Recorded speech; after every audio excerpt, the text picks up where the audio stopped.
শরতের শোভা ও কাশবন দেখতে কার না ভালো লাগে। বর্ষার শেষে শরতের বার্তা নিয়ে আসে এই কাশফুল। আর তা যদি হয় নদীর তীরে, তাহলে তো কথাই নেই। শরতের শুভ্রতা আর নদীর শান্ত স্রোত যেন এক নৈসর্গিক পরিবেশ তৈরি করছে কুড়িগ্রামের ফুলবাড়ী উপজেলার ধরলা নদীর পাড়ে।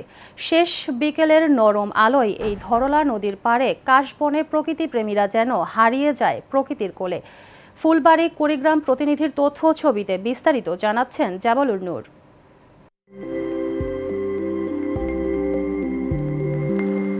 যে সাদা দেখি ওই বকের পাখাতে, সে রং চাই ওকে আকাশে মাখাতে। বোঝে না পাখি সে কি নীলের সিথানে, কি ফুল ফুটে আছে আকাশ পিতানে।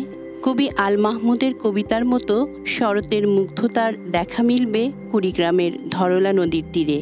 বর্ষার শেষে শরতের আগমনী বার্তা দিতে নদী তীরের পলিমাটি ধারণ করেছে বিস্তীর্ণ কাশের বন। শরতের নীল আকাশ, সাদা মেঘের ভেলা আর তার নিচে দুলে ওঠা শুভ্র কাশবন স্বপ্নের মতোই যেন এক প্রাকৃতিক সৌন্দর্য। শরতের শুভ্রতা আর ধরলার শান্ত স্রোত মিলে যেন এক নৈসর্গিক পরিবেশ সৃষ্টি করেছে কুড়িগ্রামের ফুলবাড়ী উপজেলার ধরলা নদীর পাড়ে। আর তাই সময় কাটাতে এখানে আসছেন প্রকৃতিপ্রেমীরা। কাশবনে ঘুরলাম, ফিরলাম, ছবি তুললাম, অনেক মজা করলাম, অনেক ভালো লাগলো। এখানে কাশফুল অনেক সুন্দর আছে মুহূর্ত। আমরা ফ্যামিলি সহ এসেছি, সবাই ছবি তুললাম, পিক তুললাম, ভিডিও করলাম। সুন্দর একটা মুহূর্ত, ভালোই লাগলো। এখানে এসে পরিবারের সবাইকে নিয়ে ছবি তুলছি। ভেতরে গিয়ে কার্বন ছিঁড়ছি, হাতে নিয়েছি, একটু ছবি তুলছি। যা বিষয়গুলো পরিবারের লোকদেরকে অনেক ভালো লাগছে আর কি। শেষ বিকেলে ধরলা নদীর পাশে যে কাশফুল ফুটেছে, সেই কাশফুলের সৌন্দর্য উপভোগ করতে আমি এসেছি আমার পরিবার সহ। এখানে আসতে পেরে আমার খুবই ভালো লাগছে। বছরে একবার দেখা পাওয়া যায় কাশফুলের।